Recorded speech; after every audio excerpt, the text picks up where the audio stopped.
pull it back to compensate for the creep of the angle, hold that reasonably horizontal, and then rain upon the mighty blocks.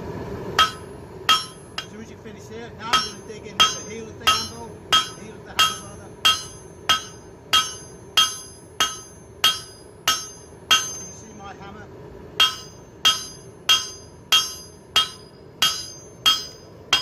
And how do I know when I've finished?